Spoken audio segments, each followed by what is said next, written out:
Mr. Carrim, we were on page 7 of the evidence bundle.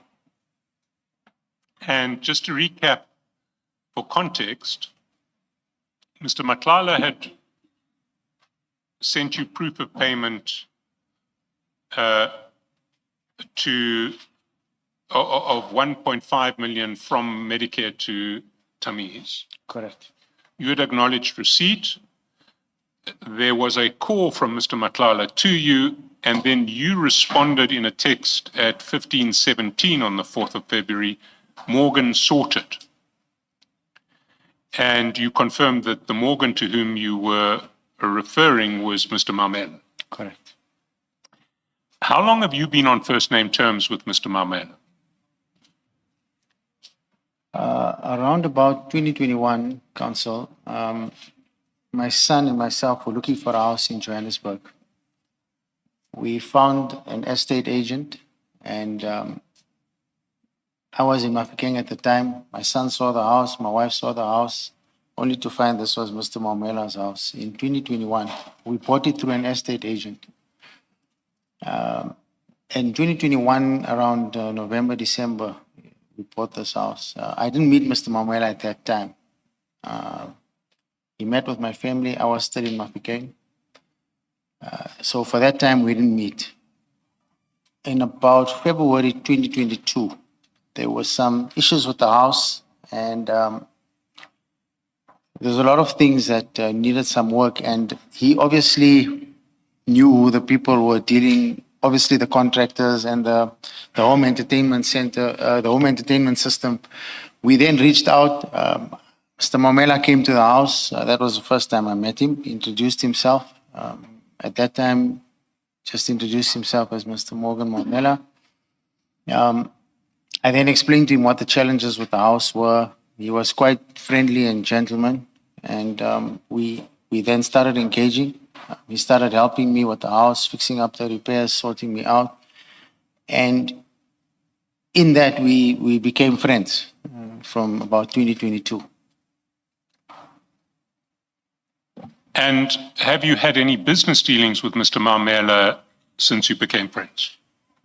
Yeah, there were a few that we had some deals that were supposed to happen. That were supposed to happen. Oh, Yes, there was a deal that was supposed to take place. And what did that deal concern? It was into a mining operation and a wash plant and a crushing plant with chrome.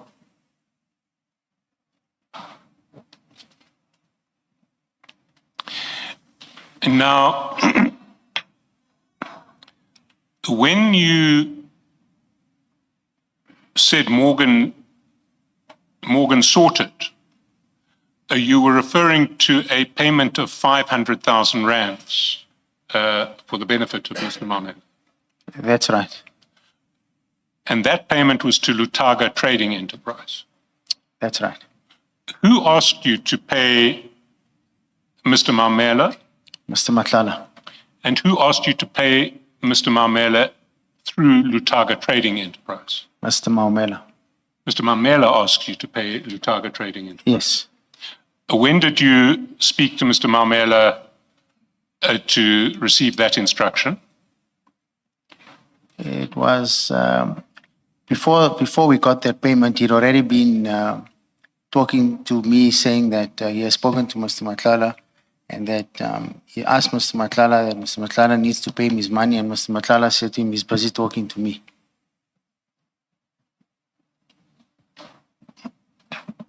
And so when were these conversations that you had with Mr. Maumela? So sometime just before the payments, Feb. It's a few days before the payment. And he said to you, Mr. Matlala owes me money.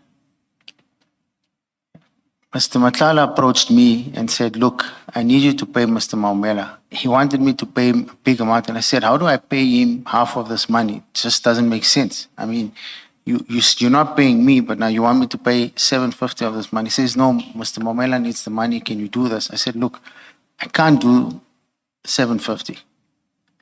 And I then agreed to do 500 because we knew that there were more invoices coming, or he knew, I should say. Let me rephrase it.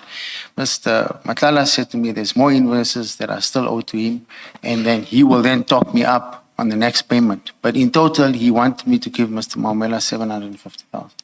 So he wanted you to pay Mr. Mamela 750,000. Although you didn't have to pay Mr. Mamela anything, you agreed to pay 500,000.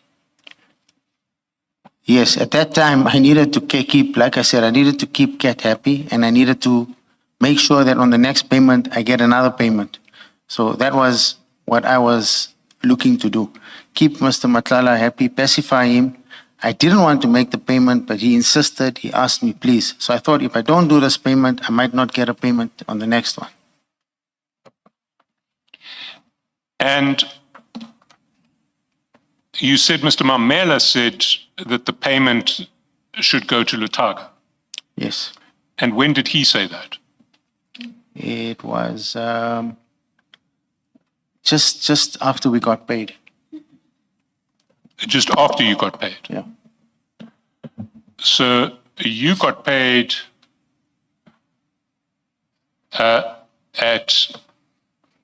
or you received proof of payment at 1513 on the 4th of February. And at 1517:21, you texted back, Morgan sorted. So did you call Mr. Mamela in those 4 minutes after you received proof of payment? No, he knew the payment was in. Mr. Matlala informed him that the payment was in. Yes, but he only informed Mr. Mamela at 1513. Which document are you referring to, Council? If you go to page 535. It's flagged as what, Mr. Chairman?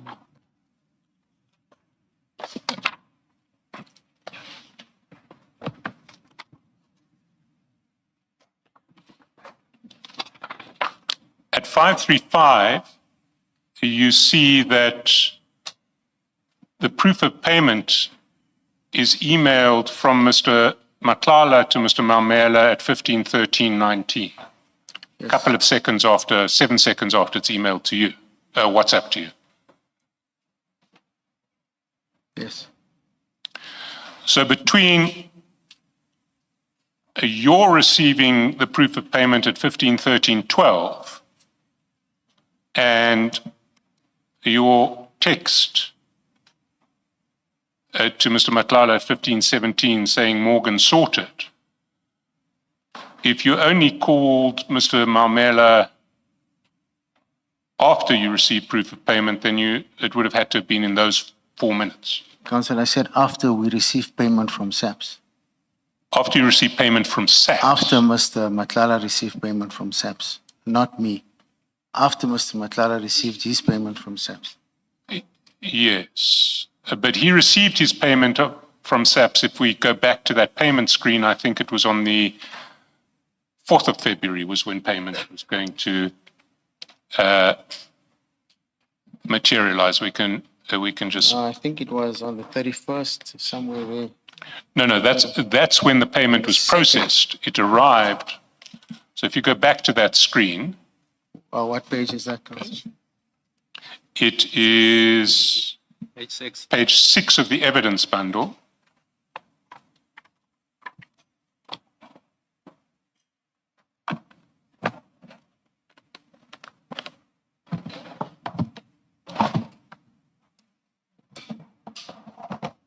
File 1.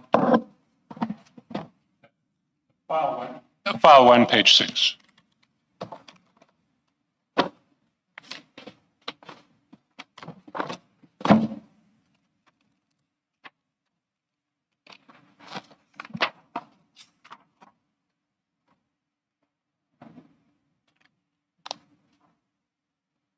So you see straddling pages 5 and 6, there's the screen.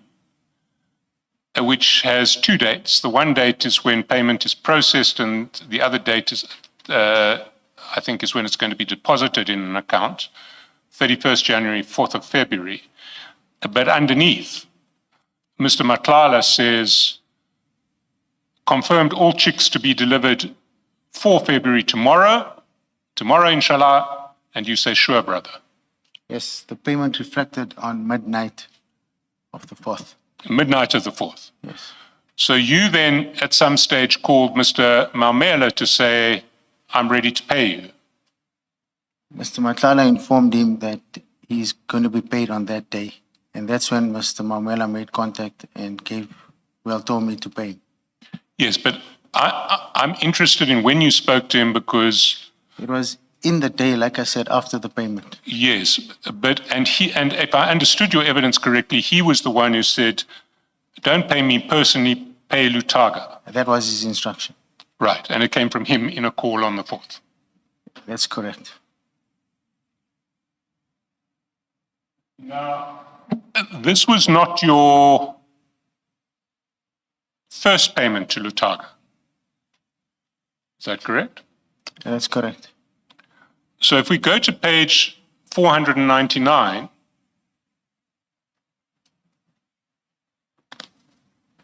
and that's the bundle 2, file 2 of the evidence bundle.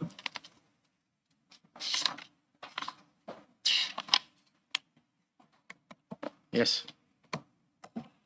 You'll see that between December 2023 and November 2024, Ziggy paid Lutaga 42,427,540.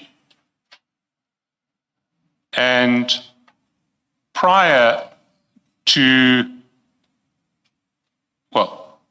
over the period August 2024 to March 2025, Tamiz paid Lutaga 3,250,000.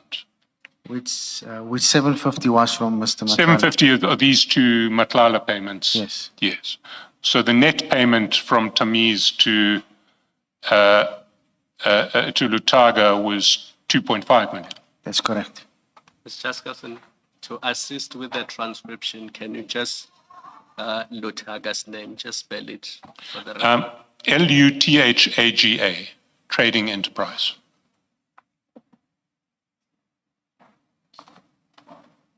Now, why did Ziggy pay Lutaga 42,427,000 over the period December 2023 to November 2024? Can I elaborate on that, Council? Can I elaborate? Can you? Elaborate, can I? Please do.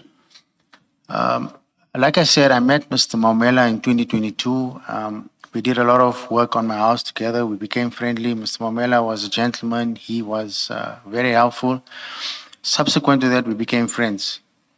In about 2023, I was discussing a business idea with him going into a mining project,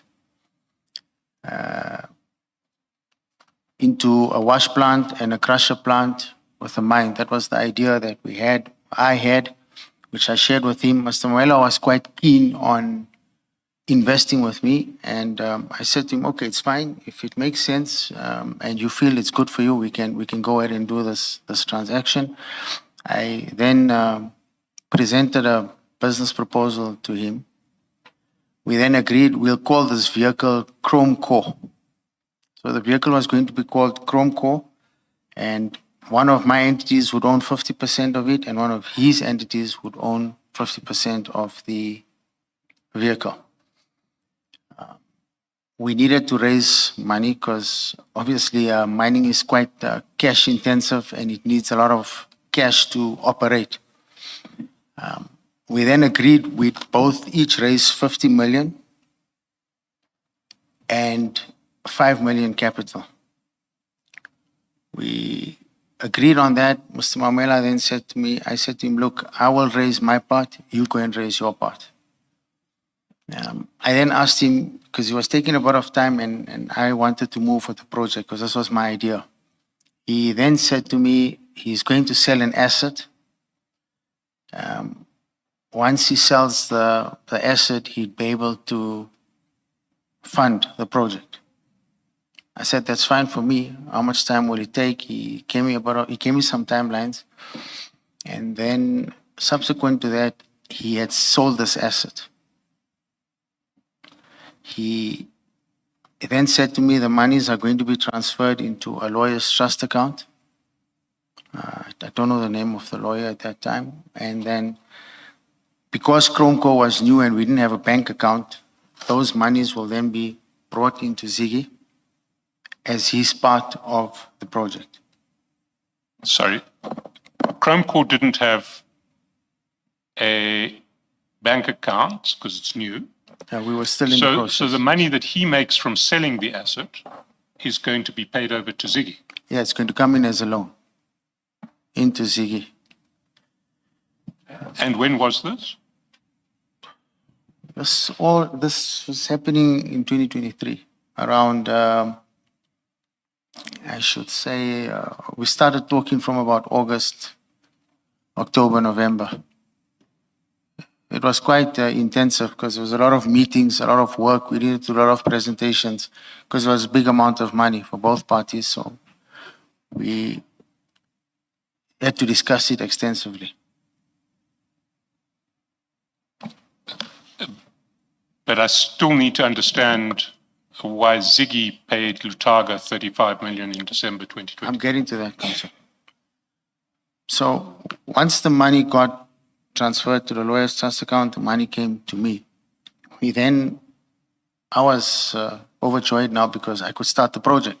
Because And what was the amount of money that came in, the full 50 million? It was close to about 56, if I'm not mistaken, 56 million. And just to clarify, that was 56 million that Mr. Matlala paid into the trust account? Or was 56 million? He just said to me it was the sale of an asset. I don't know. But you said once the money came in, the money that came in was Mr. Matlala's money. It wasn't your joint contributions. No. That was his money. And you estimate that amount at 56 million? It was 56 million and some odd, yes. Yes.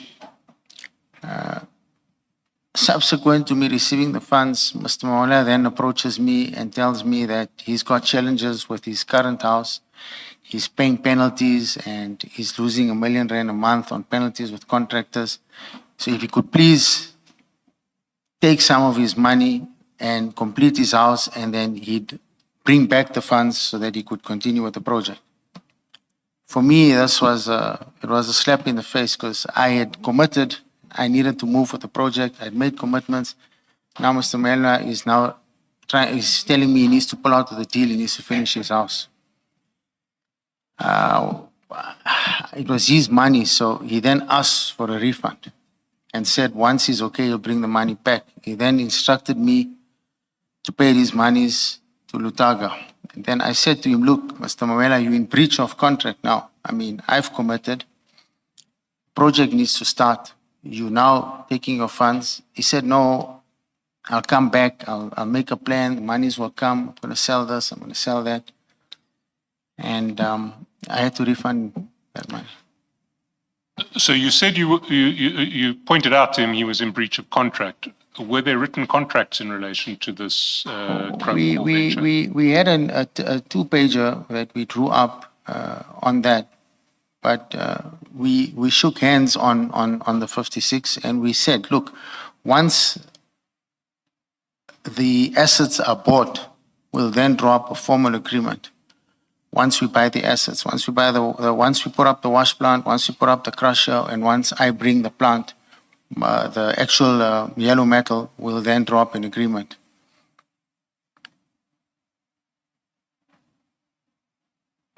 And did you have any lawyers involved at this stage of proceedings? No, it was just me and Mr. Matlala for now. And do you have a copy of that two-pager? I'll have to check in my office. There was someone in my office, Council, they drew that up. But that two-pager, as I understand it, regulated what would happen to 50 million rands of your money. You'd put in 50 million rands.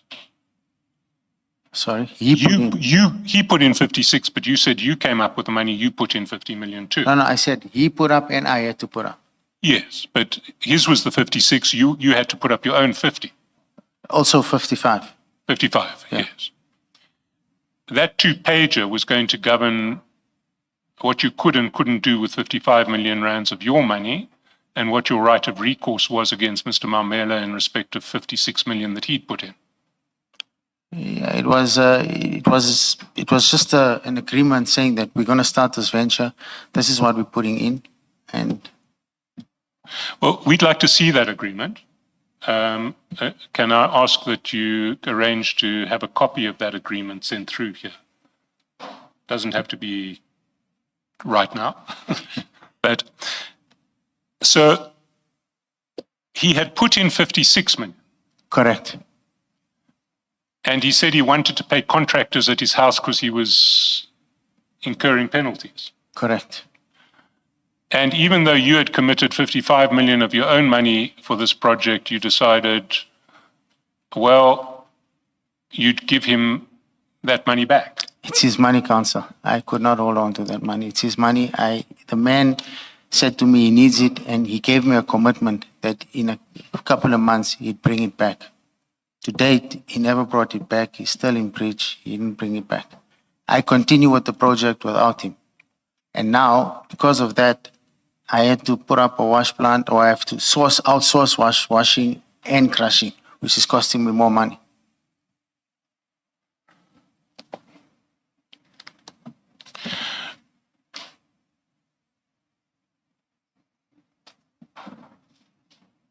And did you ever investigate why Lutaga was the vehicle that he wanted you to put the money into? Subsequent to that, I then realized Mr. Mamela's got issues with SARS, and he's got some financial issues. When did you realize that? When I started asking him to bring his part of the money back. And when was that? That was 25 March, somewhere there, the following year. Sorry, 20? I have to just check on the payments. It was after the payments, a couple of months after the payments.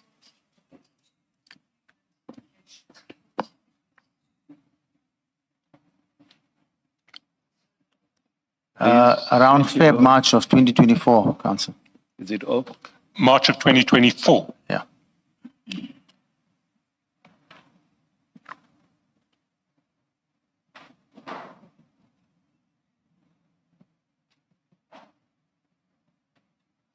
So you knew in March of 2024 that he had issues with SARS. Yeah, I saw some stuff in the media. I was just reading some stuff. What did you see in the media? I read about preservation order, something to that effect, yeah. Right. So you knew that he was subject to a preservation order from March 2024. We knew Somewhere from around- March 2024 he was subject to a The preservation. following year, I knew that he was in a lot of trouble, yes. Yes.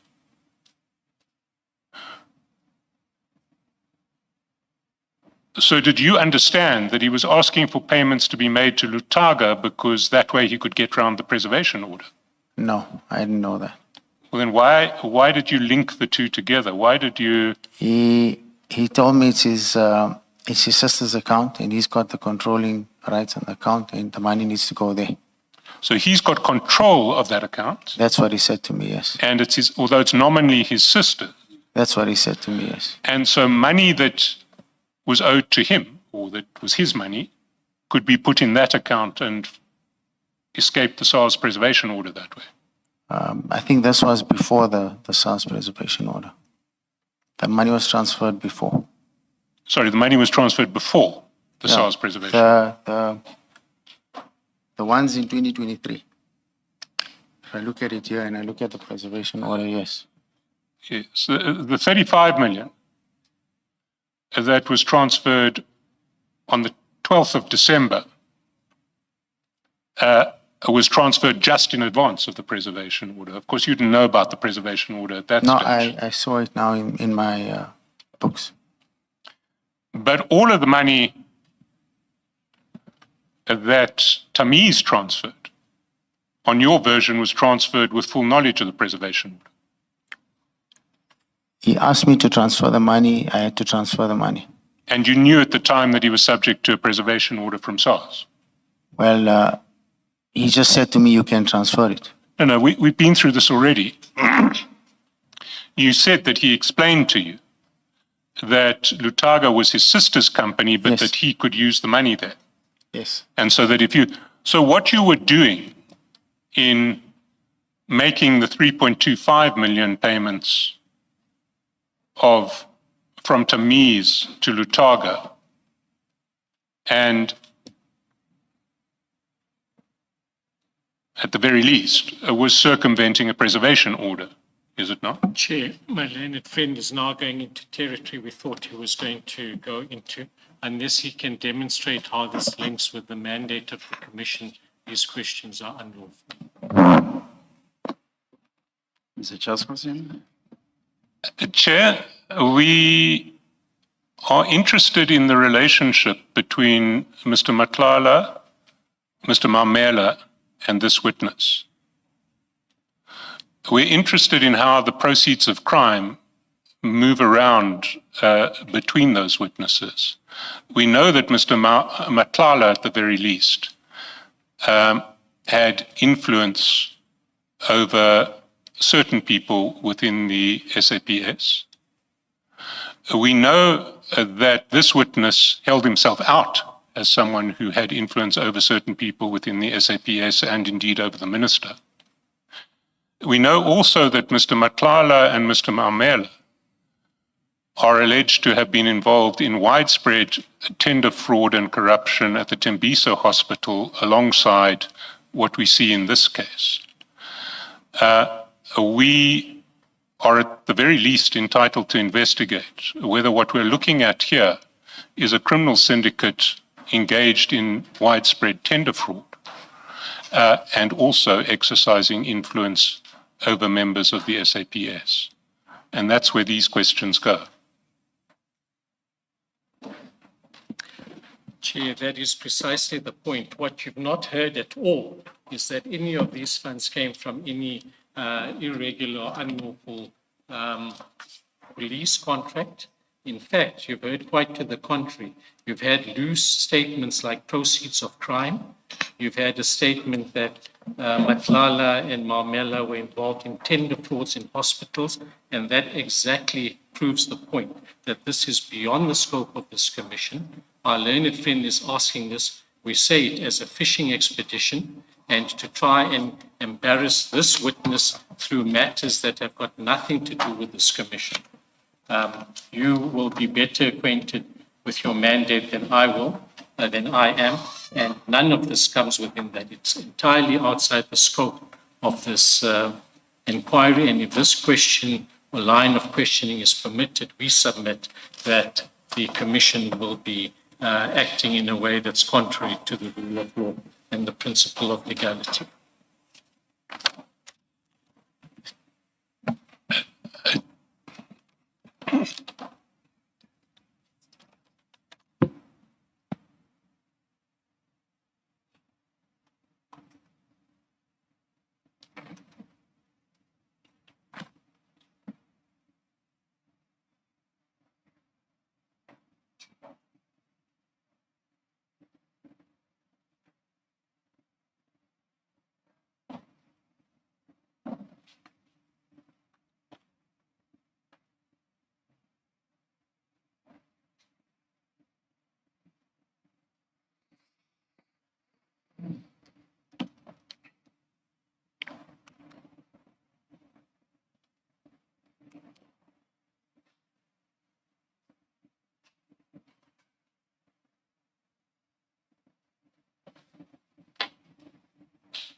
At this stage, I will allow the line of questioning. If perhaps down the line submissions are, it's quite early on in the process, and we would prefer to see how matters unfold.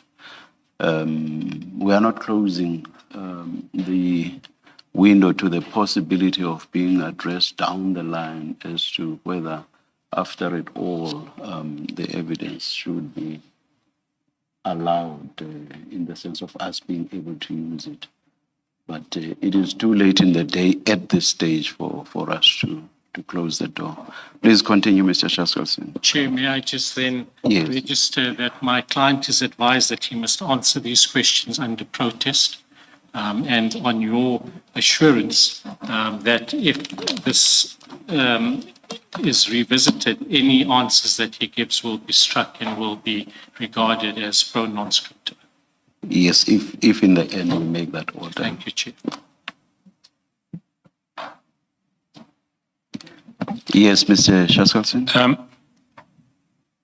The question that you were asked to answer is, do you accept that the payments that were made by Tamiz to Lutaga were payments made to circumvent a SAPS preservation order operating against Mr. Matlala? SAPS.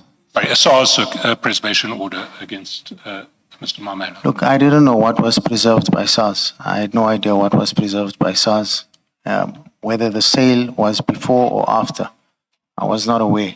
So when he asked me, I did it. I paid him his money. It was his money. But your evidence was that he asked you, explaining that his assets were preserved, but that Lutaga was nominally his sister's company, and that you could pay into his sister's company and he would control the funds that went there. I never said that he told me. He said he has problems with SARS. He never disclosed that he has a preservation order. He said to me he has problems with SARS. So you weren't aware that there was a preservation order, is your version now? I only saw the preservation He said order he from read your in- file. He read in the media, he read certain things in the media.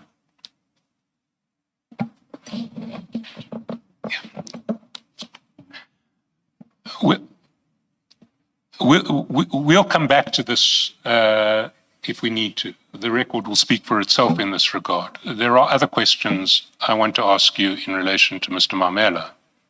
Before you move on, Mr. Shaskelson, I don't know whether you are still to go back to the 500,000 that was paid to Lutaga. Yes, we are going to go back You're to going that. to come. We are all going to go all back to Let that. me wait then, perhaps. For now, you say you read in the media that Mr. Matlala had problems with SARS. In March, March 2024. yes. Yes. Did you read in the same media that Mr. Matlala was alleged to have been involved in fraud at Tembisa Hospital and had been investigated by Babita Diakaran shortly before her murder? Yes, I'm aware. So you were aware that there were these allegations against, Yes, and you were aware of those allegations from March 2024. yes. Can we come back to the 500,000 that you pay Lutaga in February 2025? Yeah, yes. At this stage, February 2025, you've just been paid the first 1.5 million of 20 million that Mr. Matlala owes you. You're nodding, that's it. Yes, yes. You are anxious that Mr. Matlala is way behind where he should be in paying you. Yes, You are aware that there are press reports of a preservation order against Mr. Matlala. yes, You are aware that there are press reports linking Mr. Maumela and Mr. Matlala to widespread fraud at Tembisa Hospital. I was aware of that much, yes, at that time, yes. You're aware that the same press reports link them to the possible murder of Babita Deokaran, Yes, they were not charged for that, yes. but there were press reports Yes. raising those allegations, right? Why in those circumstances did you choose to pay 500,000, 1/3 of what your first payment was, to Mr. Maumela? Like I said, Council, before, Mr. Matlala put a lot of pressure. He wanted me to pay 750. And once I saw these newspaper articles, I did not want to get into their crosshairs. And when I looked at these articles, I said to Mr. Matlala, it's fine.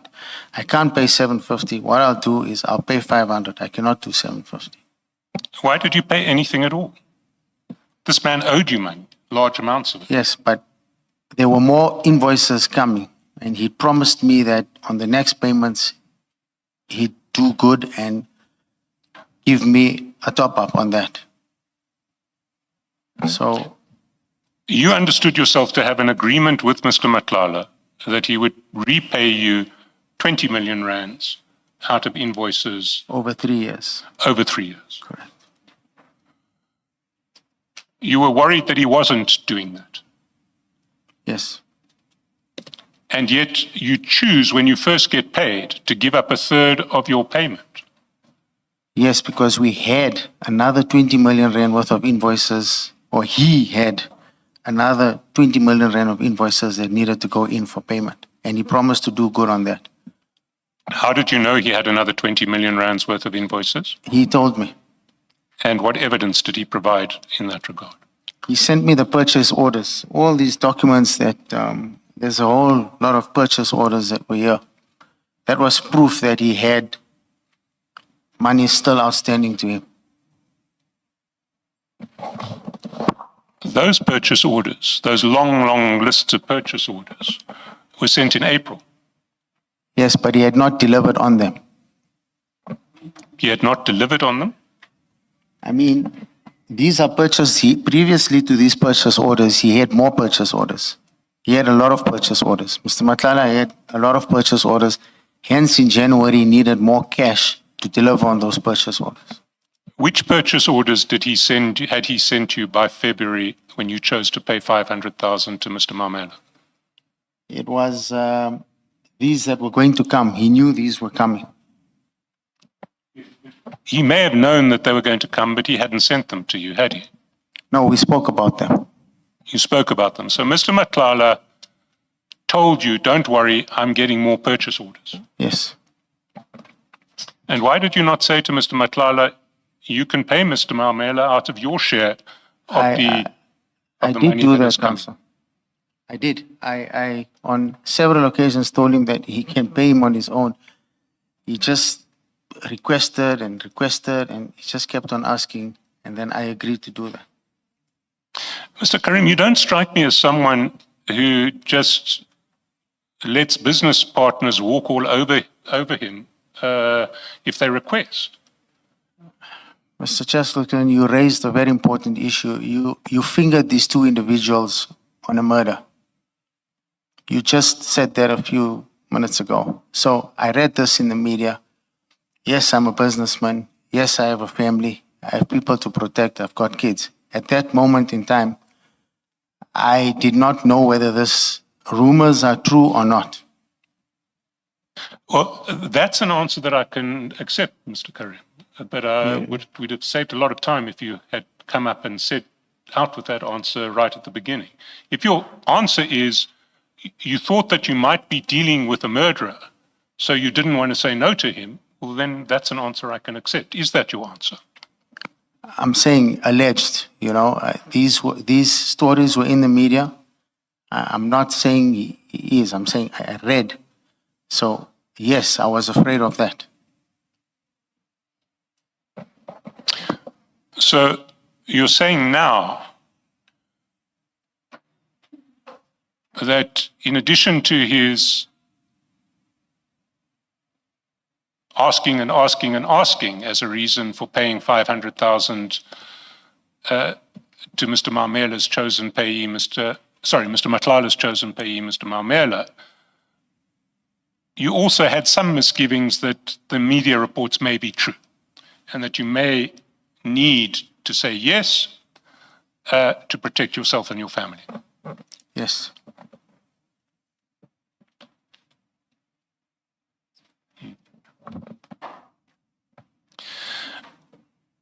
My concern about that answer is that all of these press reports we were talking about had been circulating broadly since April 2024.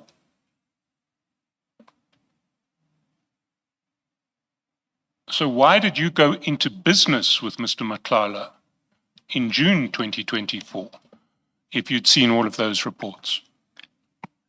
Like I said, it was at the back of my mind. Now, when our own police, South African Police Service, that must be there to protect us, give Mr. Matlala a contract of 360 million rand, who am I to vet Mr. Matlala when our own police services awarded this man a contract of 360 million? So if he was that dodgy character, why would SAPS then award him a contract for 360 million?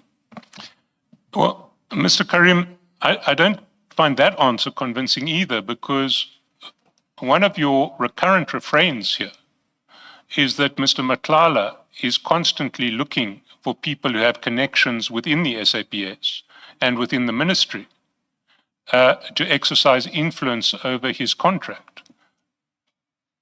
Chair, I might be mistaken. I don't recall this witness giving that evidence. Yes, I didn't. Sorry. You believed. Oh, Mr. Chaskowson, you. I'll rephrase it. I'll rephrase it. You believed that if Mr. Matlala thought that you could influence the SAPS and you could influence the minister, he would be more likely to pay you. I did say that. But clearly, Mr. Matlala was much more connected in the SAPS than me. Yes, but the corollary of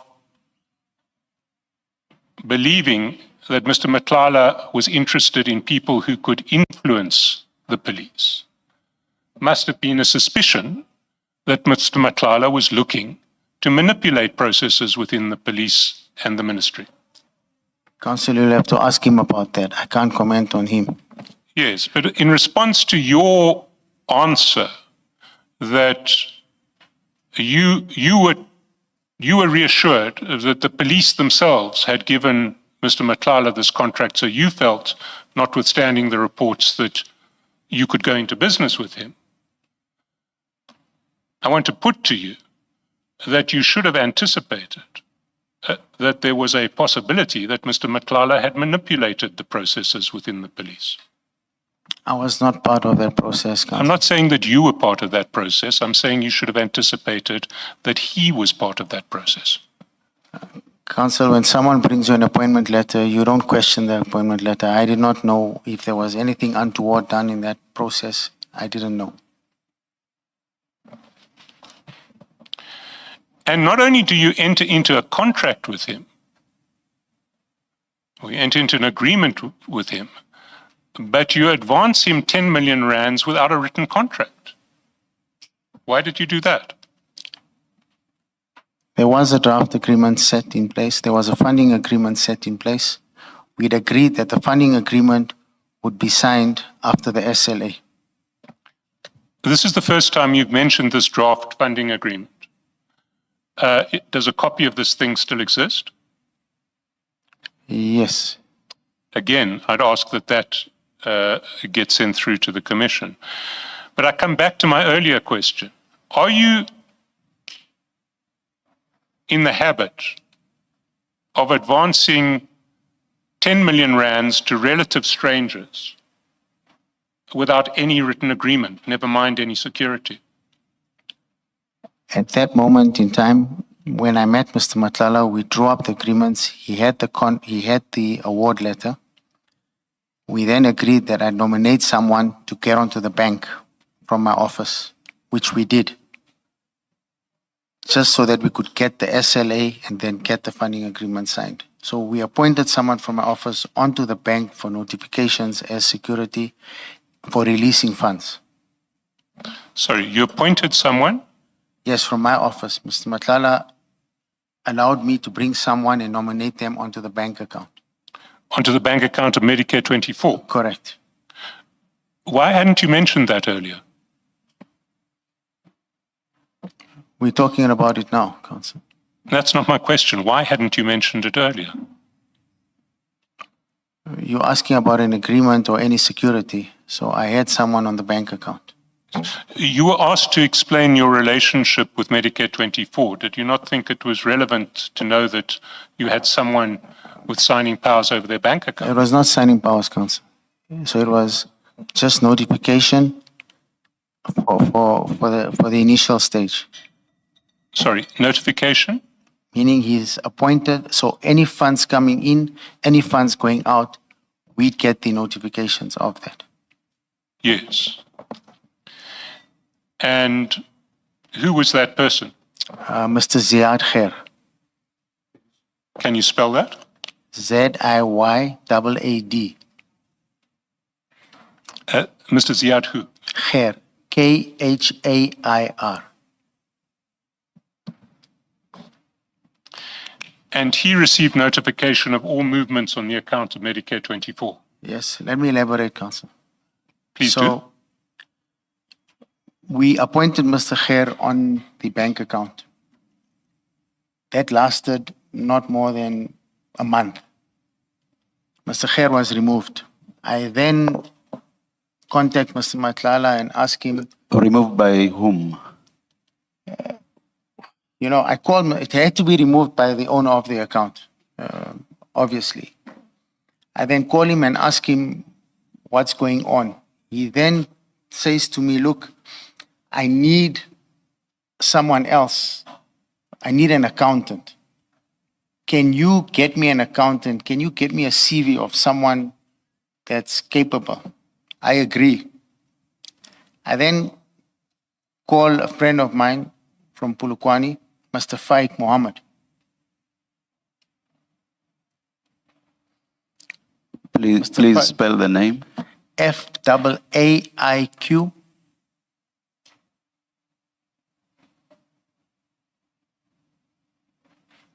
and then Mohammed. Mr. Faik comes with his CV. He goes to Medicare 24. He has a meeting with Mr. Matlala and Mr. Van Wyk. They then agree to appoint him on their board, which is every Monday, bi-weekly. Mr. Faik must attend these meetings and they would then remunerate him. They pay him for these services. We agree, Mr. Faik gets appointed. They agree on a remuneration. Mr. Faik sits on this board every Monday for invoicing. That lasts for a month again. Mr. Faik doesn't get paid, he gets removed. He just doesn't get invited to meetings again.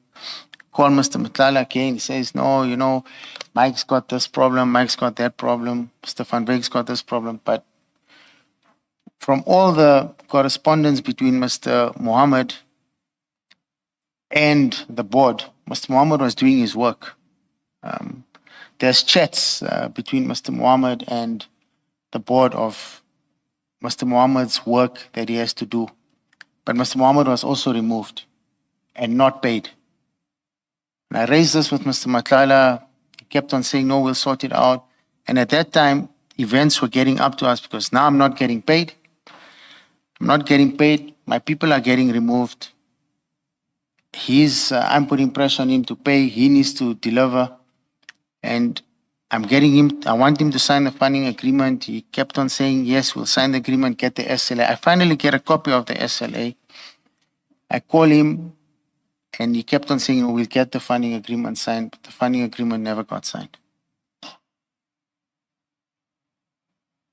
Again, this is new information for us, so I just want to get a few particulars. When was Mr. Ziad Khair put onto notifications, and when was he removed? Council, sometime in July, early July, I think Was that his appointment or his removal?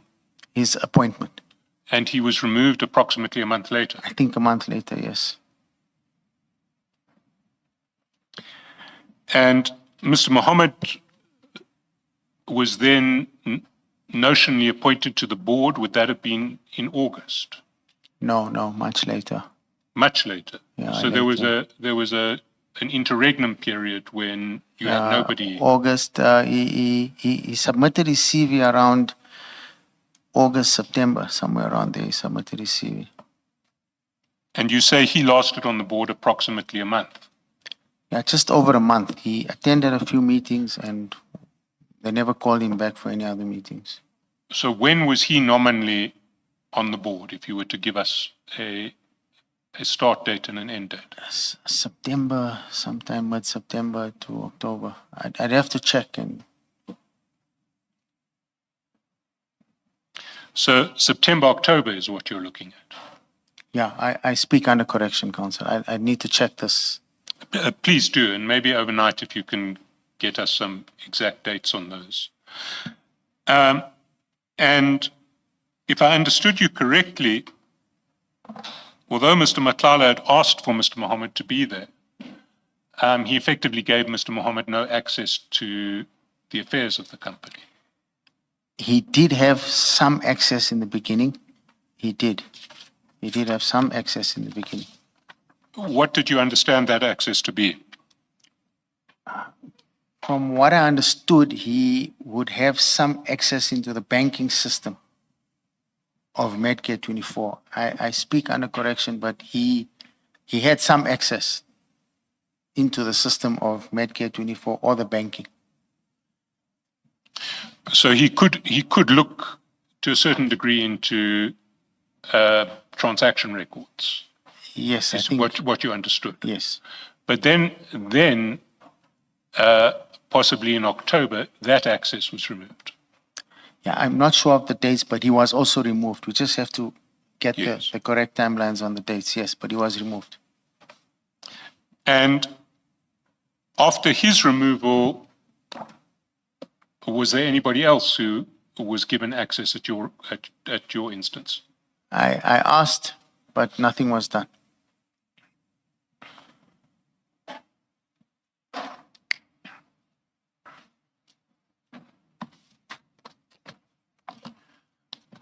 Were you not at this stage starting to get rather suspicious of your business partner?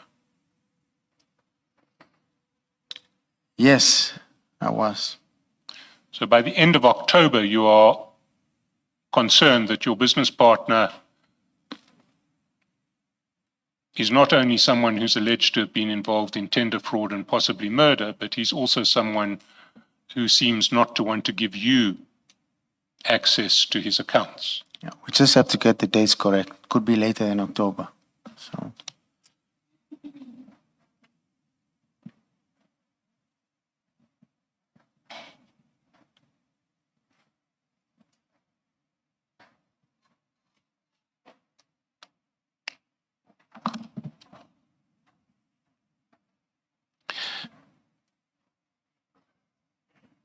And in that context, would it be fair to say that the only reason, or that the primary reason why you paid 500,000 rands to Mr. Matlala at the instance of Mr. Matlala was that you were scared? Yes.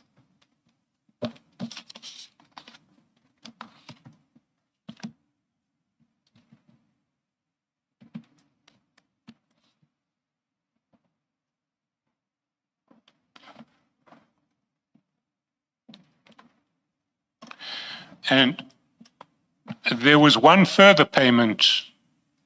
Before you move on, Mr. Joseph, I hear that you say you were scared, but I'm interested to know if you ever asked Mr. Matlala why he had not paid the 750,000 directly to Mr. Maumela. Why did he want this to be done through you or by you? Yes, Commissioner, I asked him on several occasions that why don't you just pay him yourself from Medcare 24? He just said no, he can't do it from Med 24. He has to do it by me. I must help him, please. He can't do it from Med 24. But I said, you have signing powers on Med 24. You just have to process it from Med 24. But he kept on insisting that I do it from my vehicle. That doesn't make sense to me. Did it make sense to you? At that time, Council, it didn't make sense. Hence, I'm saying I continued to say to him, I can't do this. He continued to persist and say, please help me. And moving on to the removals of the two people you referred to, you may have dealt with it. You'll tell me if you've done so already. What exactly were the reasons given for the removal of your two people? Commissioner, on the first one, he just said to me, no, he needs someone that has more accounting experience. It's just not anybody, admin person. So I said, okay, that's fine, that's justifiable. But this was more for you and not for him. It was you that wanted to see the flows into and out of the account. It was Correct. not for his benefit, so it doesn't make sense to me that he should have insisted on somebody that has accounting knowledge. So can you make me understand? I just don't. Yeah, I asked him, why must this person be removed? Why do you need someone that's got accounting experience? He then explained to me, no, this person now that's got the accounting experience needs to sit on his Monday board meetings, where actual invoices are discussed.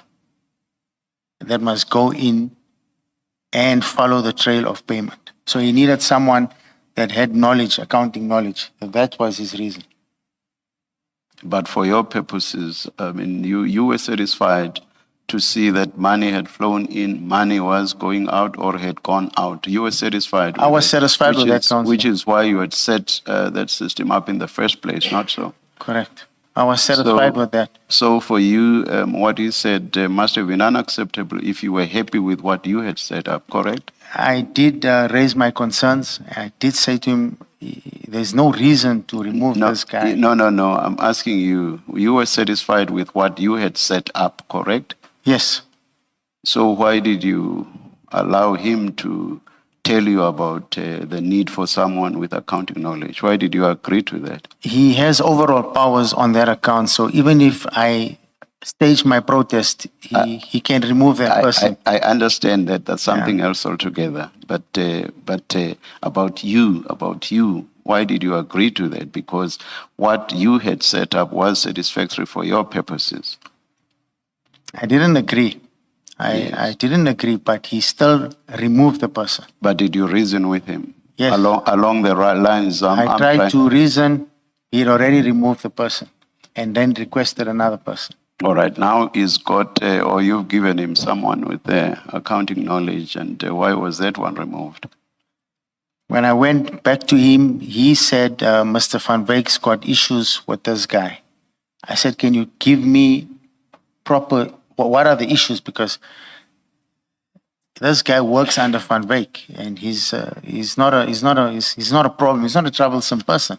He's a young man. He knows what his job is. He knows what he must do. So somehow or the other, he said to me, Mr. Van Wyck didn't like Mr. Mohammed. Didn't take a liking for Mr. Mohammed. Were you told what problems Mr. Van Wyck had with him? Yeah, he said Fyke is always late for meetings, but when I talked to Fyke, he's always on time. He was at the meetings regularly. He was on time. He was at the meetings regularly. Oh, thank you. Mr. Carrim, so this loan is advanced in June. In fact, the first payment, according to your statement, is on the 26th of June. You need to speak up for that. Yes, Commissioner. Yes.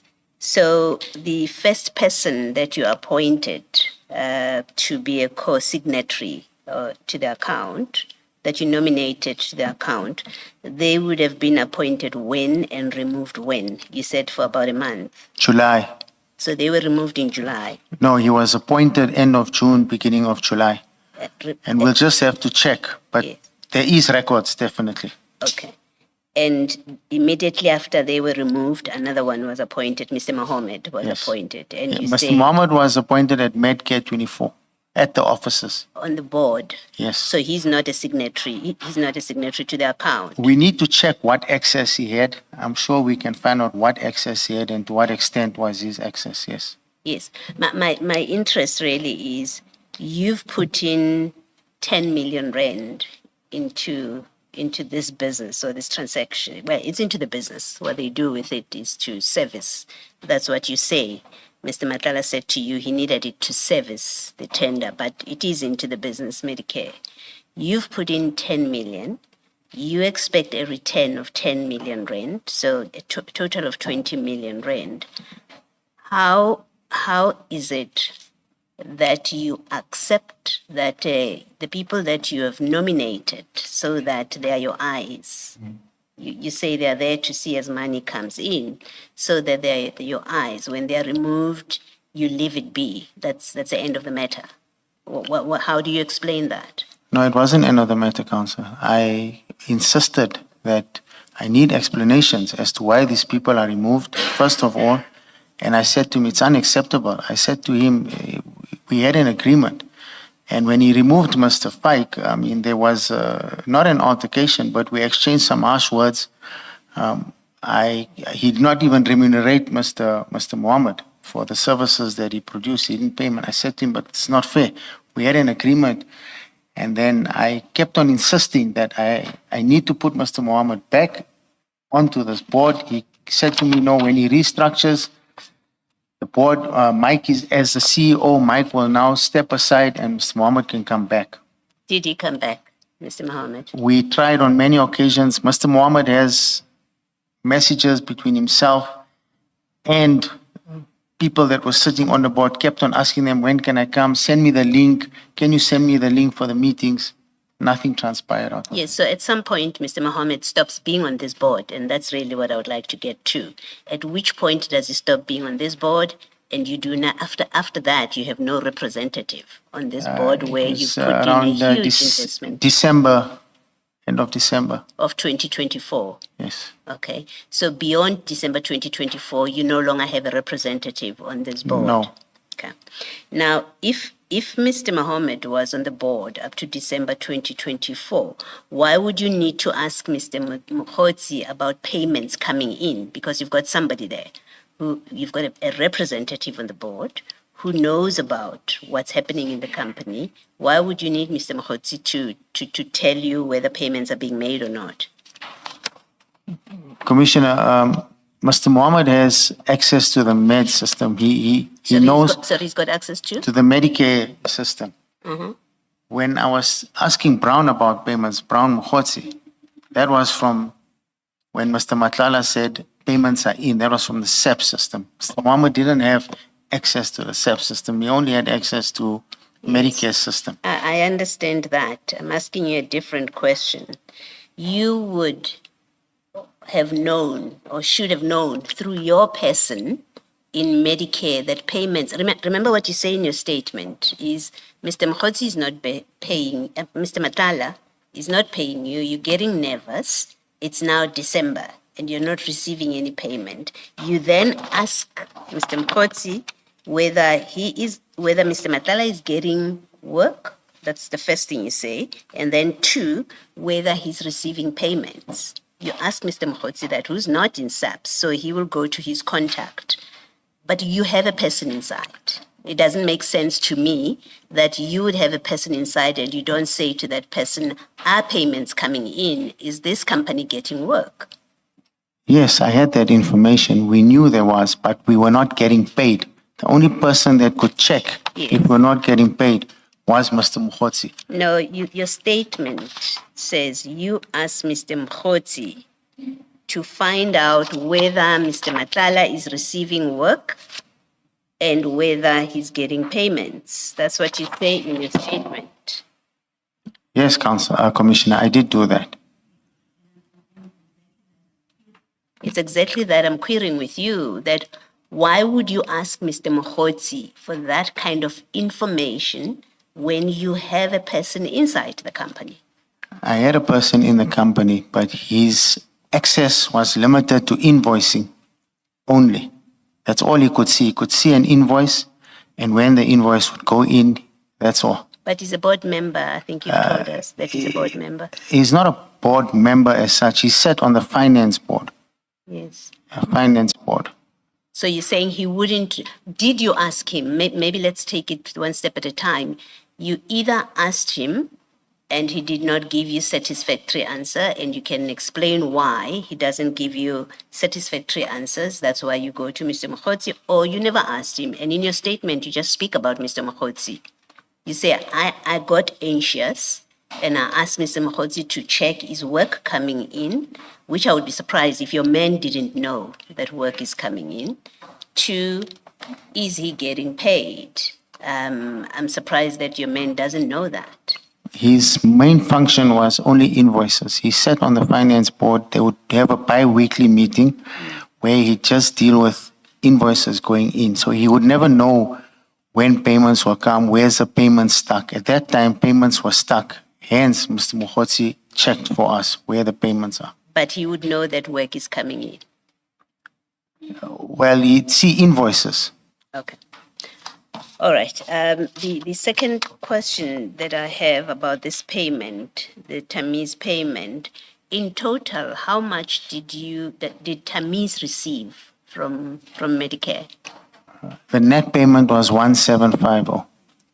What do you mean when you say the net payment? Is there significance to you using the word net? No, I'm just saying the final amount that I received was 1,750,000. That's the total amount that Yes. was received. And then you then loaned Mr. Matlala 500. No, What did you do? Commissioner. In total, I received 2.5. Yes, that's what I wanted to understand. Yes. Yes. And on the request of Mr. Matlala on the 2 payments, I gave 500 and then 250. That's hence Tamiz has a net of 1750. Okay. So you loaned Mr. Matlala. No. 750. That money was Mr. Matlala's money. He asked me that I'm paying you. Can you please advance this money to Mr. Maumela on my behalf? So he used you as a conduit to pay Mr. Maumela. Because if you say it was his money, then it was not a payment to Tamiz, I think is the name of the company. If you say that money from the get-go, when he gave it to you, the 750 at the outset was never meant to be. No, that was my money. That was my money. He then requested me to say, can you please, from this monies, take 750, give it to Mr. Maumela, and I'll make good for this money on the next payment that comes in. Yes, that's exactly what I'm trying to clear with you. You either were paid 2.5, and then Tamiz was paid 2.5 million, and then you lent Mr. Matlala the 750 by paying it to Mr. Maumela, but it's a loan to Mr. Matlala because you don't have a loan agreement with Mr. Maumela. It's either that Yes. or let me finish because you've said 2 different things. Or from the get-go, 750 was never meant to be yours. You were paid the difference between 2.5 and 750. The difference was yours. The other bit you were given to pass on to Mr. Maumela. You have to choose which one it is. I was given 2.5 Yes. and told to pay 750 to Mr. Maumela. Okay. So I received a payment of 1750. Okay.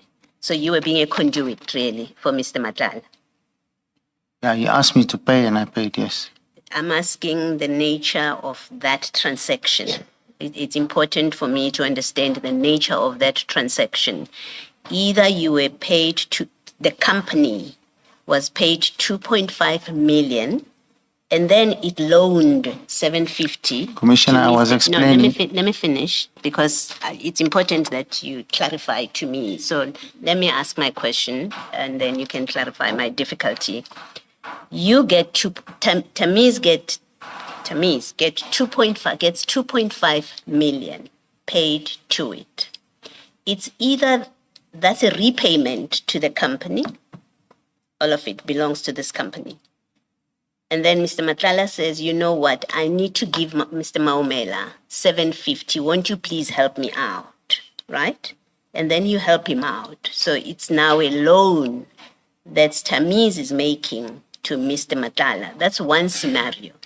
The other scenario is you knew and understood as you got the 2.5 million that only 1.75 belongs to Tamiz.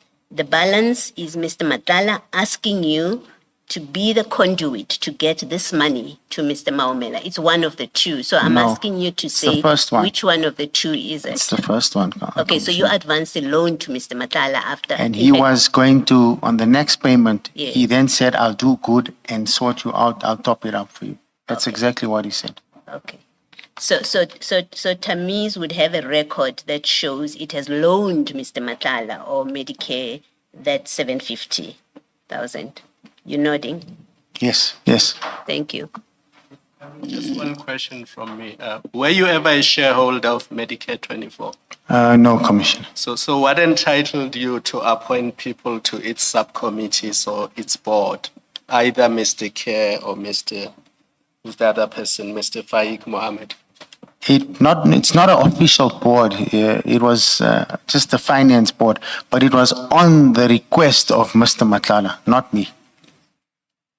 And was it for the purposes of looking after your interests in Medicare 24? Correct. But it was informal, it was nothing formal. We'd have to check if they gave him something. I can check if they gave him some sort of correspondence. Okay, I'm leaving it there for now. Can I just clarify something? This Tamiz loan now, this money, the 750 to Mr. Matlala, who asks that it be paid to Mr. Maumela. To whom is the loan made? Is it to Medicare or is it now to Mr. Matlala? By No, it Tamiz? should be Medicare. So it's a loan to Medicare, the 750. All right, thank you. Mr. Carrim, I'm a bit confused. I want you to clear my mind. A few questions earlier, when you were engaged by Commissioner Baloyi, you said the 500,000 was Mr. Matlala's money. Do you remember saying that? Yeah. What I said, Council, is that I received 2.5. 500, Mr. Matlala said, or the money that I was going to pay, he said to me, meaning Mr. Matlala, meaning Medicare's money. If I say Mr. Matlala, it's Medicare's money because the money came from Medicare.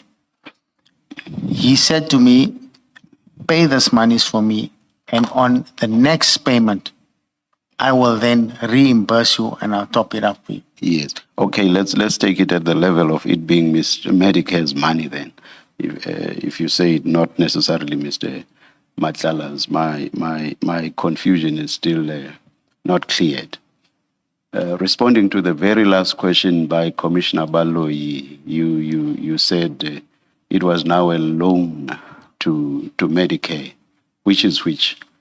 It's a loan to Because them. if it was Medicare's money, you couldn't loan Medicare its own money.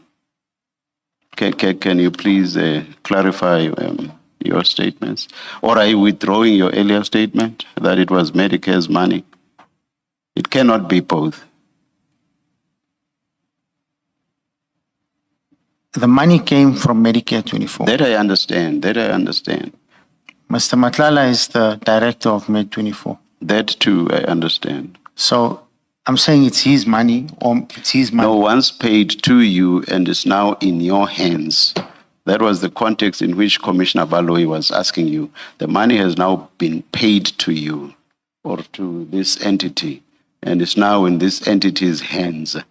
And it's in that context that you earlier said that it was I will no longer say Mr. Matlala's money. I will say it was now Medicare's money.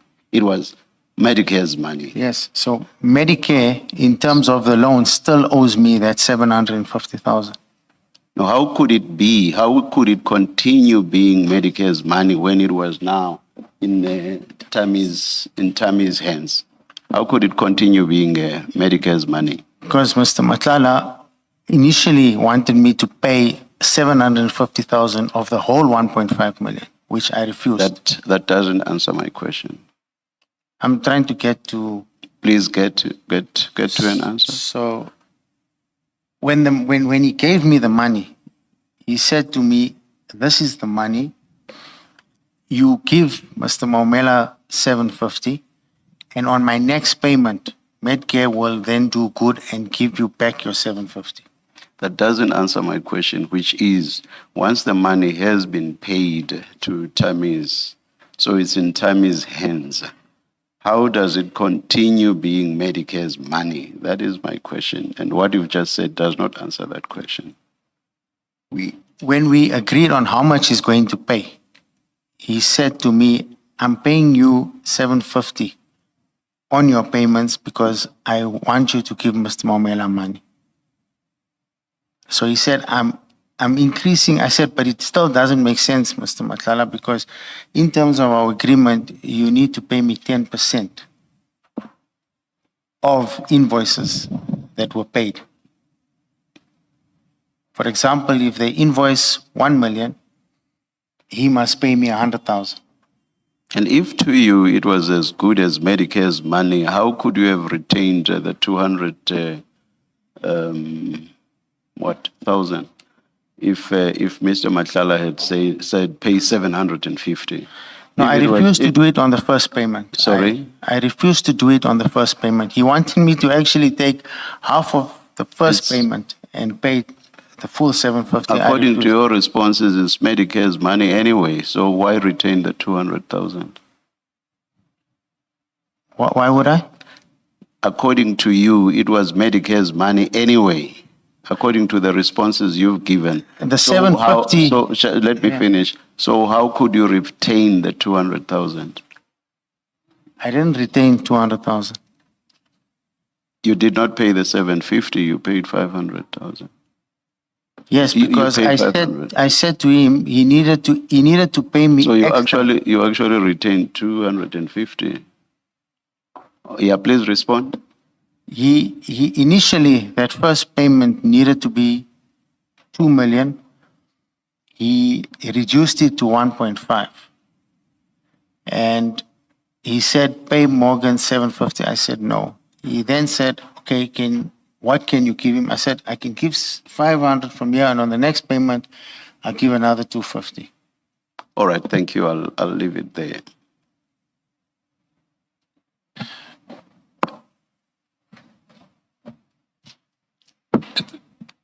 There is one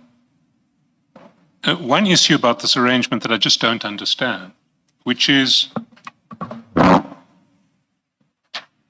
Mr. Maumela owes you money. Sorry, Mr. Matlala owes you money.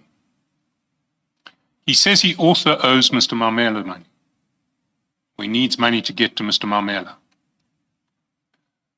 Why couldn't he just pay the money to Mr. Maumela himself? Why did he ask you to receive 1.5 million and pay 500,000 to Mr. Maumela? Did he ever explain that to you? I kept on asking him and I kept on insisting, and I refused on several occasions. And then Mr. Maumela started calling me because Mr. Matlala gave him a commitment that I'll pay him. So now both of these guys were calling me, putting pressure on me to pay this monies. And I said, "Look," I said to Mr. Maumela, "you need to talk to Mr. Matlala about this. I can't talk to you about it because money is coming from Ed. You need to talk to him." But they both kept on putting me under pressure to pay this money. No, I can understand that Mr. Matlala says to you, "Look, I've got lots of people to pay. I owe you 1.5 million. I'm only going to pay you 750, or I'm only going to pay you 1 million, and I'm going to pay the rest to Mr. Maumela, who I also owe." I can understand that. But on what basis Did he say to you, I'm going to pay you the 1.5 million, but you must then pay 500,000 to Mr. Mamela? How did he explain it? He said to me that he's loaning Mr. Mamela this money. Mr. Mamela needs the money. It's quite urgent. He needs the money for an urgent matter. He then mentioned mother, sister. Sorry, heard a Mr. whole- Carrim, I think we're talking past each other. I've understood the issue that Mr. Mamela needs the money. But if Mr. Mamela needs the money, why did it have to pass through the Tamiz accounts? Why wouldn't Mr. Matlala pay it direct? And why didn't you? And did you ever ask him? If you want to pay Mr. Mamela, pay Mr. Mamela. I've said that to the commissioners. I told him several times, you need to pay Mr. Mamela yourself. He just kept on insisting that I must do it. And why? Did he ever offer you an explanation? No explanation. He was just adamant. Just adamant.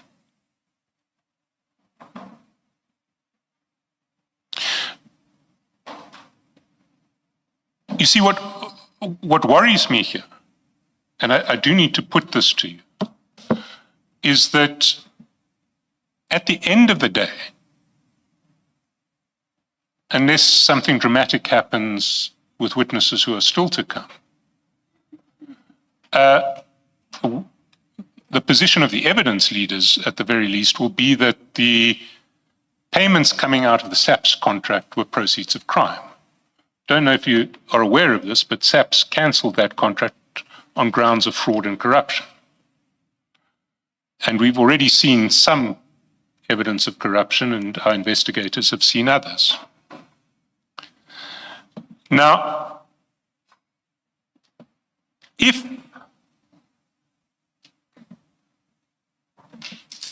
the payments coming out of the contract are proceeds of crime, there are issues of money laundering that arise. And I want to put to you a series of factors that you need to consider.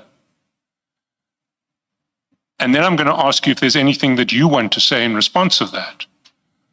So the various factors, and I'll run through them. You don't have to, I'll tell you where I'm going all the way to the end so that you can understand the question. I don't want to be unfair on you.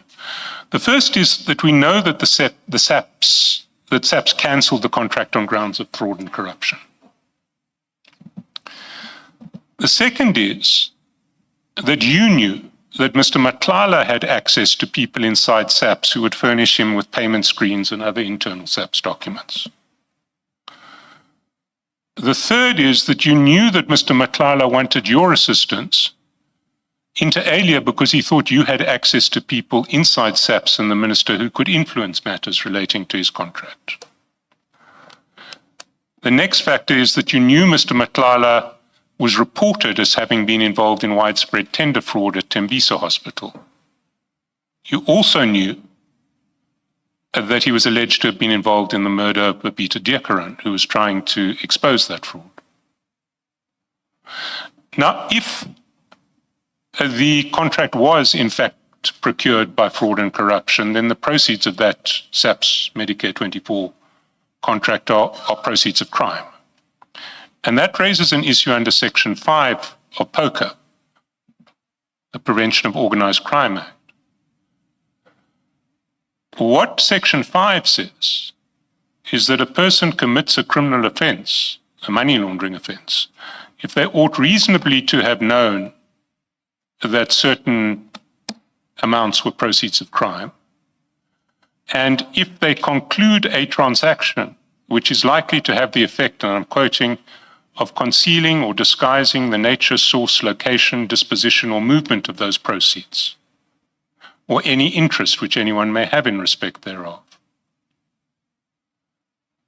Now, one of the many issues which this Commission is going to have to consider at the end of the day is whether to recommend money laundering prosecutions under Section 5 of POCA against either yourself, Mr. Matlala, or Mr. Mamela, arising to the payments that were sent to Lutaga via Tamiz. And in fairness to you, I think you need to be given an opportunity to say what you have to say, to persuade the Commission why it shouldn't make that recommendation, why it shouldn't regard the channeling of Medicare 24 payments and proceeds to Lutaga via Tamiz as a contravention of the money laundering offence in Section 5 of POCA. So is there anything you would want to say in that regard? Council, I had not done this with any intention of committing any fraud. I just got caught in a web of people. I was just doing my business as a businessman. I looked at opportunities. I saw these opportunities. I took them. Yes, obviously I made a bad choice after, but I'm saying at no point did I ever want to be part or promote any of these that you are raising. And for me, these were business transactions. I went into business. I thought I was doing it with honorable people. And yes, maybe it was not the case, but at no point did I ever want to be part of any wrong that was being happening. As far as the SEPS contract is concerned, when he brought me these letters, I never knew that there was underhand stuff done there. So once you have an appointment letter, all processes were followed.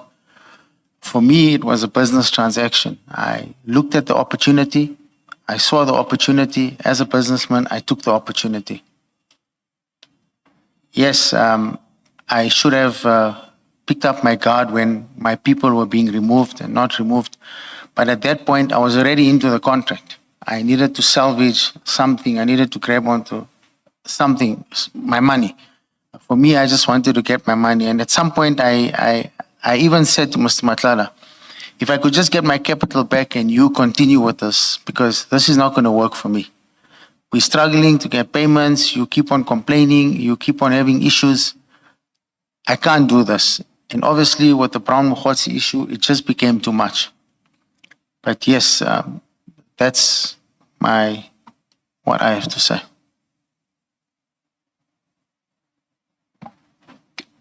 Can I ask another question in relation to these to the periods where you had some sight of financial affairs inside Medicare 24? Mr. Chairperson, I had wanted to just clarify some facts about this Tamiz payment. Can I do that now, or you'd rather go where you're going with that? Certainly, moving Commissioner. too far In fact, what I was going to do with, what I was going to ask Mr. Carrim to do, and I actually forgot, was to go to locate those payments for you so that you actually understand when the payments were made, when the payments and the like. If that would be helpful, I can do. Please do that, because that's what I wanted to clarify. Sorry, Mr. Carrim, we have done this right at the beginning, but I'm going to ask you to do it again. Can we just clarify that the first payment from Medicare to Tamiz was a 1.5 million payment on the 4th of February 2025? Yeah. On the same day, Tamiz paid 500,000 to Lutaga. Yeah. We have this in the bundle. Perhaps we can just follow it in the bundle. Can the witness be taken to the document in the bundle Sorry, document? that you're referring to, which shows the payment? Oh, yes, it's pages 473 and sorry, let me get a.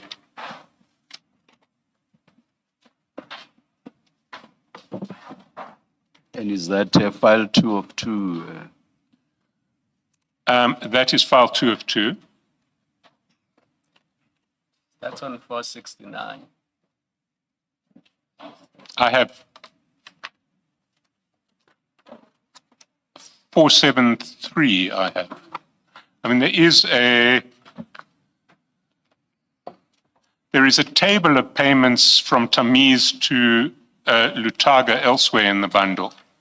But the specific payments that we're talking about are on bank statements that are on 473 to begin with.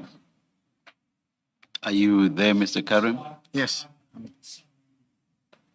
Sorry. Page 500, is that the summary you're looking for? 500 is a summary of all payments to Lutaga from Tamiz. The last two payments of those, 4th of February and 22nd of March, are the two payments that come out of Medicare payments. Is that correct, Mr. Curry? Yes. And the Medicare, that's page 500, and the Medicare payments in question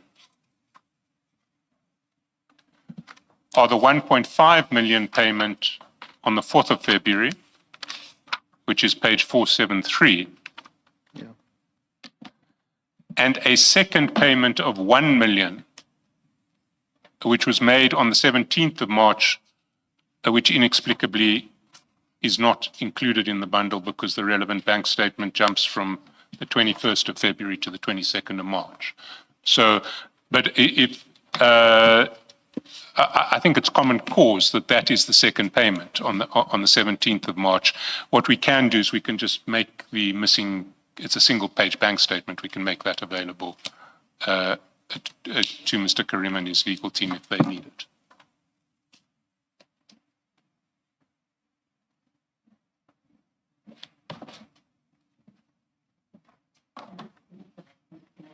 And ask my question, the clarification that I wanted. So you paid Mr. Maumela from the very first payment that you got from Mr. Matlala? Yes. Excuse me? Yes. That's what you did. Now, and you explained that you paid because Mr. Matlala and Mr. Maumela were putting you under pressure. They kept calling, make payment. And do I recollect your evidence properly? Yes. All right. Now, if you look at, we're back to the WhatsApp messages, and I just want to locate your evidence in these WhatsApp messages. So at page 5, starting at page 5, but it overlaps to the next page of those messages, is that screenshot that shows payments will be made. And then Mr. Matlala says to you, you can send account number. You see where I'm reading? Yeah. Okay, at page 6. And then at page, at the bottom, something is sent to you. And then at page 7, right at the top, you say received. This is on the 4th at 15:13. You see that, received. As I understood it, you were confirming received payment. Yes. Okay. And then that is at 15:13. Then you have a call again at 15:13 still. And the next time you say Morgan is sorted, it's 15:17. At which point do you say Mr. Matlala and Mr. Maumela were each calling you, pressuring you to pay? No, this was before these payments came, before he paid me. Yes. We were talking on not exactly on this day. I'm saying before the payment come, Mr. Maumela was putting pressure on Mr. Matlala. At the same time, Mr. Matlala then says to him, he must call me. He was calling me as well. I said, the payment's not there. There's no money yet. I can't pay if there's But no why money. would Mr. Matlala say he must call you when he knows you don't have payment yet? It doesn't make sense. Yes, but he kept on telling him that. He said, no, speak to Carrim, speak to Carrim. Then Morgan would call me and say, when is the payment happening? When is the payment happening? Because Matlala said to Morgan, I have the inside information, supposedly. So that's why Morgan kept on calling, when is the money coming? I need the money. When is the money coming? I need the money. So even before you received payment, you had Yeah, agreed? they knew already that payment is coming. Yeah, I'm asking a different question. Even before you received payment, even before Tamiz received payment from Medicare, you had already agreed that it would work this way, this scheme would work. You would pass on money to Mr. Matlala. to Mr. Maumela? Yes, the Even before discussion you started. paid? Yes, the discussion started before the payment came in. They were putting pressure before the payment. They wanted to convince me before the money comes in. They wanted to convince me that I must pay this money. So, So your answer is, before the money came in, there was already an agreement that you're Yes. going to do this. All right, thank you.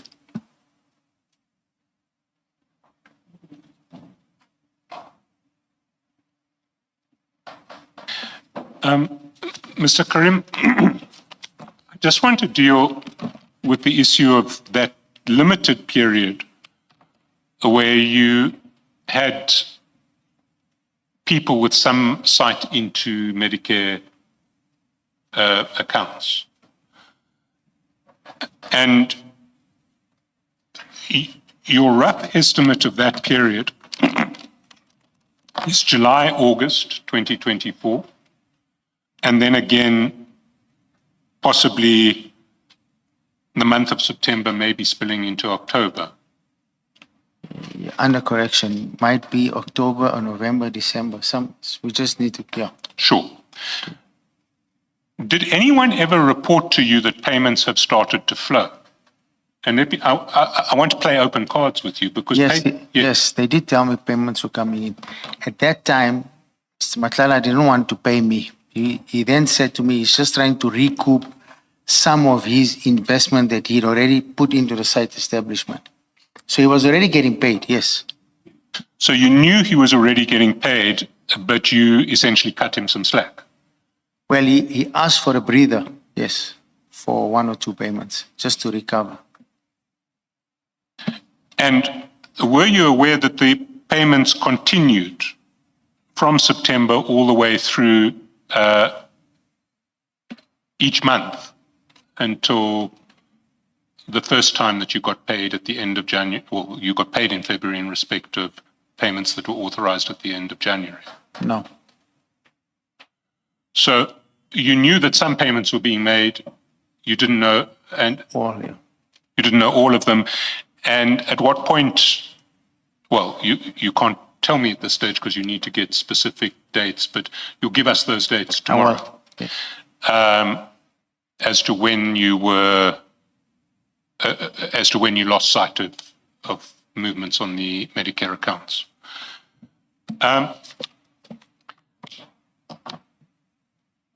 Chair, I'm about to move to another topic, and I'm mindful of the fact that Mr. Carrim and his legal team are wanting to break the fast, and so I don't want us to run past 4. I'm in your hands. I can continue, but then we will be stuck overnight in the middle of a subject. Can we proceed until 4 p.m., Mr. Bana? How long is the next topic likely? Our learned friend indicates he won't finish the topic. My guess is we're looking probably at about half an hour, but I can't be sure. Without binding him, how long does he think he'll be tomorrow? If we adjourn now, we likely... No, we will certainly finish tomorrow. My co-commissioner has a few questions. Let's see how far that goes. I certainly will not take 30 minutes. Just a few clarifications.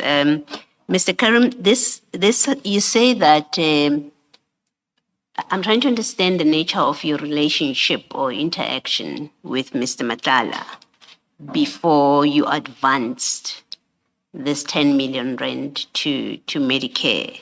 And in your statement, this is how you describe it. You say at paragraph 6, at some stage, to the best of my recollection, during June 2024, I received a telephone call from Mr. Matlala requesting a meeting with me. I know Vusi as we both operate in the private sector, in the private security sector. I'm director and you name your company, Fusion Tactical Team there. Where you say, and then the next, and that's what really makes me want to ask you this question. You say, prior to this, to the best of my recollection, I had no engagement, relationship or dealings with Vusi beyond knowing in a general sense who he is. Now, paragraph 7 suggests that you just knew him by name as someone who's in your industry, and had nothing to do with each other. Is that, that's what you're conveying in paragraph 7? Yes. Is that the Yes. accurate reflection of the nature of your relationship? Yes. And then please explain this, which is difficult for me to understand, that he calls you in June out of nowhere. You have no prior relationship with him. And then he tells you, I've got a contract, I need money. And then you give him 10 million rand without, there's no written agreement. At that point, you start paying into the account. There is no written agreement for 10 million rand, which maybe in your world it's nothing. In my world, 10 million rand is a lot of money to part with without any document, that a legally binding document that defines the relationship. So that's one, that you enter, you provide money. Not only do you agree, but you also start paying. You have nothing in writing. 1. 2, apart from telling us that repayment will be made at the equivalent of 10% of all payments until the 20 million is paid up, you don't say to us when those payments, what was agreed, in fact. And I got confused when you start getting anxious in December, because nowhere do you, for example, say, I know he was receiving money. That's why I started becoming anxious. There's this gap in information in your statement. How do you explain advancing 10 million rand to somebody that you have no prior business relationship with? You know him just by name and that he's in the same business as you, and you do so without a binding agreement to protect your interests. Can you just explain that in a way that makes sense to me, at Yes, I least? can, Commissioner. Sorry. So when he approached me initially and he showed me this appointment letter that he had this contract, we spoke on several issues. We spoke about security. What security does he have, or does he have any security? Did he go to the banks? No. We then agreed, let's do a site visit. I went to his premises in Mainland, like I've said in my statement, and I did a full spectrum site visit where I was then also introduced to Mr. Michael van Wyk, who's the overall CEO of Med24. He owns this company. Mr. van Wyk has been in the health industry for 20 years. It's a lot of experience. And when I did my walkabout in the Med24, when I walked around on the floor, I saw blood banks. He had all the blood banks there. He had doctors on site. He was ready to go. I was quite impressed. Screens, the system was ready to go. And that gave me some comfort. And then I had a conversation with Mr. van Wyk. He's been in the business for 20 years. He then assured me that he's going to be overseeing this project with all his experience. He'll be doing all of this. So I had some sort of comfort from that. So when we came back and we agreed on the terms, we then agreed, okay, fine, I'll do this. He was in a hurry because he needed to enforce the contract. He needed to deliver on the contract. I saw that as an opportunity. As a businessman, I saw an opportunity. I thought, hey, you know what? Here's a good deal. I can probably get my terms, and those were my terms. What did you know about the financial health of this company into which you're paying money? And let me play open cards with you. I ask you these questions because I'm skeptical at this point about your evidence that says you had nothing to do with Mr. Matlala until June 2024, when out of the blue he calls you to say, I have a business, I have this tender, give me money. And just like that, you give him money without protecting yourself with legally binding documents. So I have that skepticism about it. That's why I'm asking these kind of questions. You put in money, 10 million rand. What did you know about the financial health of Medicare that you were prepared to risk your 10 million rand? Look, it was 360 million on his appointment letter. So that was what also attracted me as a business person. I look at the numbers. And I looked at my investment because initially he wanted 20. I said, I can't do 20, I can do 10. And Commissioner, even myself, when I get other deals, for example, if I don't have the capacity, I go out and look for investors. Somehow he reached out to me. Yes, how he reached out to me, it could have been Brown that sent him to me. It could be Mr. Matlala that sent him to me and said, phone this guy, he'd probably invest in your business. But when he presented his case, when I did my site visit, when I interviewed the CEO, I was convinced that this will happen. This contract is a good contract. We then agreed that we'll draw up paperwork, but we will do that as soon as the SLA comes. And according to him, the SLA was supposed to come in July, some mid-July. He gave me a date of mid-July. That SLA only came out in October. And I had that funding agreement ready for him to sign. Did you ask him in June 24 when he comes to you how it is that he's coming to you? Here's someone Yes, that you yes, have I asked absolutely him. no relationship with. You know nothing other than the vague fact that he's in the same industry as you. Did you ask him how does he target you for this kind of thing? He said to me that he sees my security companies, he sees my vehicles all over. He sees that I'm someone who's quite prominent in the security space, and this is an opportunity. So he then said to me, he got my numbers from one of my security guys, head of security, who's on the website of Fusion.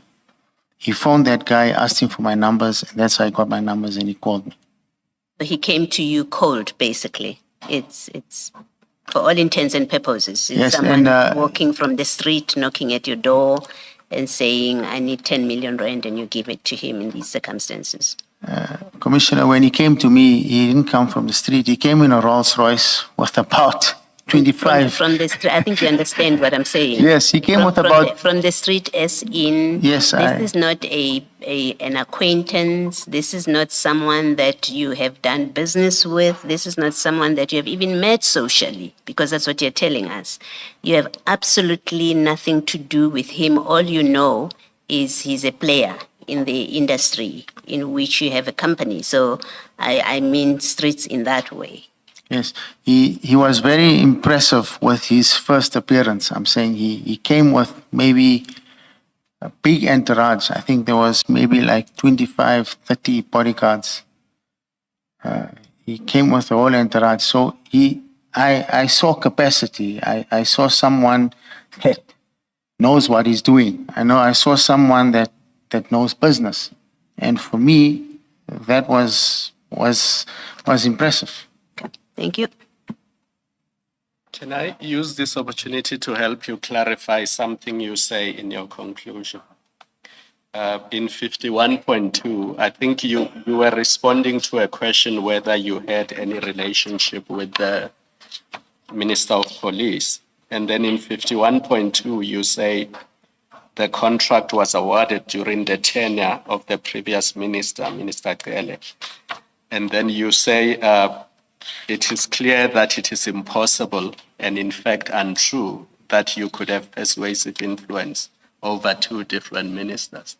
Now that suggests that you had influence over one and not two. So can you just clarify that for me? No, I had no influence over any of these ministers. Do you have any relationship, or did you have any relationship with Minister Carrim? No, not at all. But you knew him? Well, we know him from TV and from being the former commissioner of police. So you didn't know him socially? No, not at all. Thank you. Something different.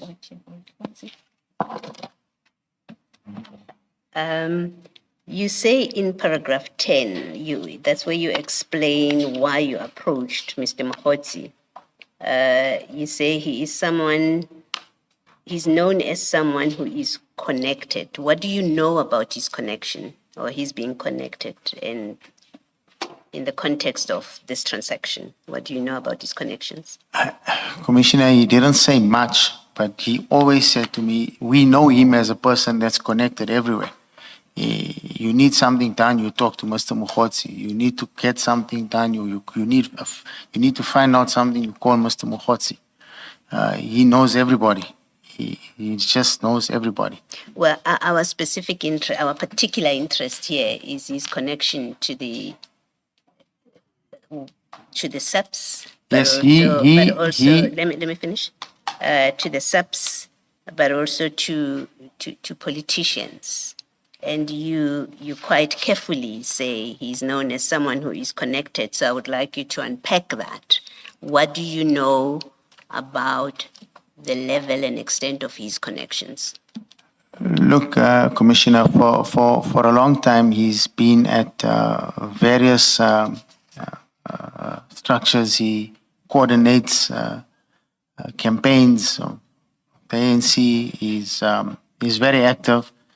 And he said to me this, he said to me, no, I'm connected in the police. I know the generals, I know everybody in the police. I said, okay, fine. And he made that statement. This is before this transaction. Yeah. He has told you before that he knows the Long general. time ago, not long, but maybe a year. But every time you see him, I mean, he knows everybody. He tells you, I know this, I know that. He just knows everybody. Everybody, including politicians. Yes. All right. Thank you. Thank you, Chair.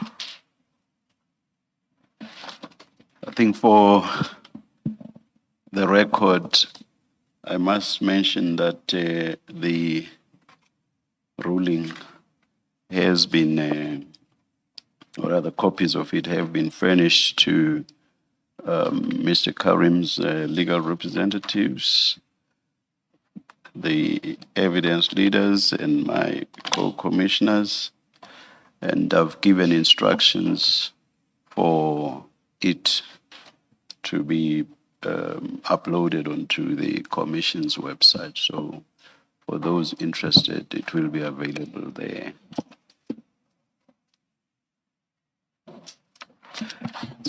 Sorry, yes. Chair, there were just some documents that Mr. Carrim was going to look for overnight.